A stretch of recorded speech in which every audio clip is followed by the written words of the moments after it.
The Danish Deception, Part 1. Okay, so it all started in June of 2022. I was in a place in my life where I was working 2 jobs. I was working like a dog, and I knew I needed a break. So I reached out to my friend, Sarah, who was living in Germany at the time with her husband, and I said, let's take a trip. Let's go somewhere in Europe. And she was so down, and we were trying to decide where we wanted to go, and we decided to go to Hvar, Croatia, because we wanted somewhere that was like a cute local town that was by the water, but it wouldn't be as crazy busy as other places in Europe.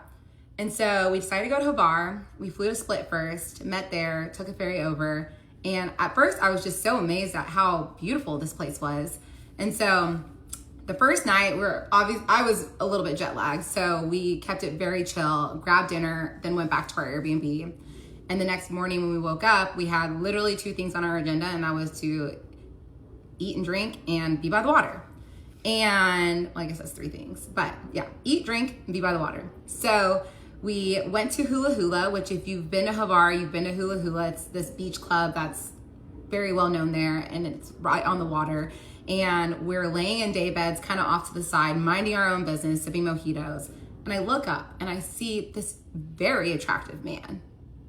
And the first thing that came to my mind was, this man looks like he is walking straight out of a Calvin Klein ad.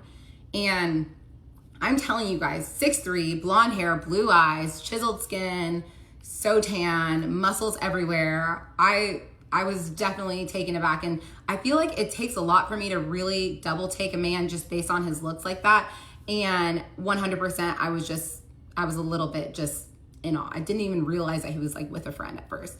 And so I'm still minding my own business, keeping it chill. And he looks over at me and he says, how are the drinks? And I said, the drinks are wonderful. We're just sipping mojitos. He said, should I get us all around? And I said, absolutely. Number 1, he's cute. Number 2, who wouldn't want a free mojito? So I said yes. We got a round of drinks and we're sipping our drinks and we just start small talking. And I asked them where they're from. And they say that they're both from Denmark. My ex was living in Copenhagen, and then his friend was living in a smaller town called Aalborg, which is north of Copenhagen, and that was actually my ex's hometown, that his friend was still living there.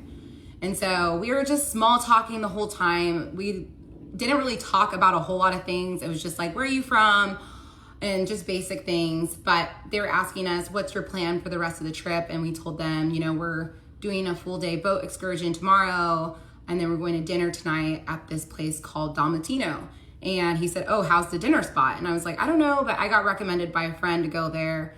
And he was like, okay, well, maybe we'll meet up with you guys again later. And I said, sure. So we're getting a little bit tired, so we decided that it's time for us to leave. And so as we're leaving, I decide to make a bold move and just ask him for his Instagram.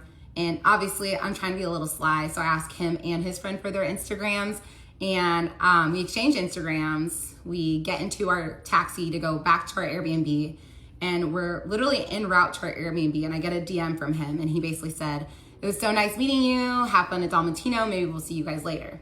Didn't read anything into it. I just was like, it was fun to just have a conversation with a cute guy. And so we go back to our Airbnb, we get dressed, we get ready for dinner, and we're like on our way to dinner, and he is like messaging me about the restaurant and asking us details about it. I didn't think anything of it. But we sit down, we're having dinner, we have a spectacular dinner, and we're finishing off the evening with our desserts, AKA espresso martinis. And I'm sipping my drink and I look up and I see him and his friend at the restaurant. And they walk up over to us and I'm like, oh, hey. He's like, yeah, they're a little booked up, but they said they can seat us in 20 minutes. I was like, oh, cool. Well, we're about to be done, but we'll go grab a drink. Maybe we can meet up later. And he said, okay, sounds good. So it's kind of awkward timing because we were finishing up dinner while they hadn't even been sat yet. And so we went to a bar across the street and we were grabbing drinks, and I just I hit a wall, and I was like, okay, now I need to go to sleep. And I was super jet lagged. And so I sent him a DM just basically saying, hey, we are so tired. We have a full boat excursion tomorrow. I don't think we're going to stay out much later. And he was like, that's totally fine. And so the next day we wake up, we get on the boat, and I start obviously posting all my cute photos. Remember I took a photo driving the boat, and we we were just, having fun. And I was like looking at my Instagram story and I see he's like hearting every single story and like he's responded to a couple of them. I am not the type of person that reads very much into activity on social media like that, but it was something that I noticed. And so, we continued on with that for like a day and a half.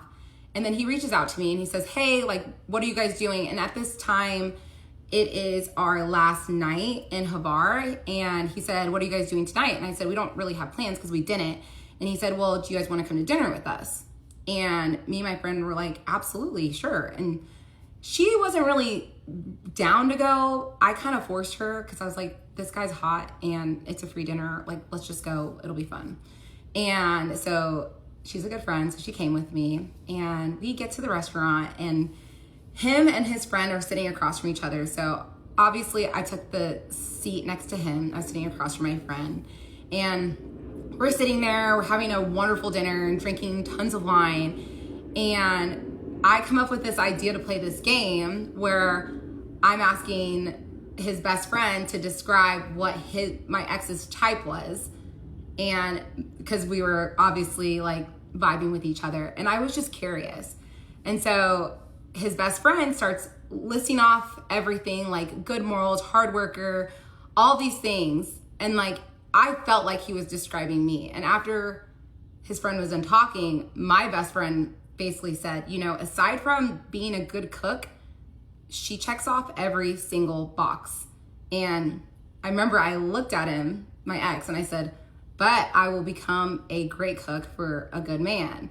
And he starts laughing. And I remember I put my hand on his leg.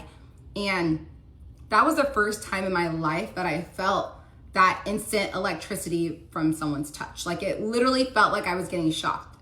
And we instantly like had this physical attraction towards each other. And we started talking about what we did for work. And I told him that I was working as a real estate agent and in tech. And then he told me, he's like, I'm actually chief commercial officer for a ad tech company that does marketing for real estate companies. So I was working in real estate and tech and he was working in real estate and tech and everything just like felt like it was aligning. But again, I'm like, this guy lives in Copenhagen. There's nothing that's going to come from this. So after dinner, we go and grab some drinks at a bar nearby and we grabbed one drink and they're definitely gearing up to go back out. And it was our last night and my friend really did not want to go out. And I am not the type of a girl to ever leave my friend for a man, never in a million years. So I ended up just saying, hey, I think we're going to call it a night and we're going to head out. And he was respectful of that 100%. And I remember we just hugged goodbye and we left and that was it. And so we're going back to our Airbnb. We're walking home and I get a DM from him. And he said, it was so nice meeting you. I hope it's not the last time. Also, South Africa's happening. I can see it. And the reason why he said that was because I was telling him that I had wanted to go to South Africa for that following Christmas. And because my family was going to be traveling. And he said, I've always dreamt of going to South Africa. And I jokingly was like, well, you're invited if you want to come. And so whenever he made that comment to me in the DM, I was like, okay, sure. I am not thinking anything of it, right? At this point, whatever, like this guy lives 5,000 miles away from me. I'm not thinking anything of it. So the next day, my friend goes back to Germany and I go to Barcelona to meet up with some friends. And again, I'm like posting throughout my trip. And every time I look at my phone, it's like he's DMing me, messaging me, and he's continuing all of this. And I'm just a little bit shocked, but also like very interested still at the same time. And he was remembering things that I told him at dinner. Like I had told him that I was going to buy a Chanel bag because I wanted to reward myself for working hard. And he had messaged me and been like, hey, did you get your Chanel bag? And I was literally like drunk off sangrias in my bikini and cover up in the Chanel store when I got that DM. And I sent him a selfie and he said, this is the best photo I've ever seen. And I just like felt like I could just be myself with him already. And, we were just getting along and having good conversation. So again, he doesn't even have my phone number at this point. We were literally just flirting through DMs. So I end up leaving Barcelona the next day and I land and he sends me a message and he said, what are you doing this weekend? Do you want to go to Ibiza? And I saw the message and I was like, what? And we will continue in part 2.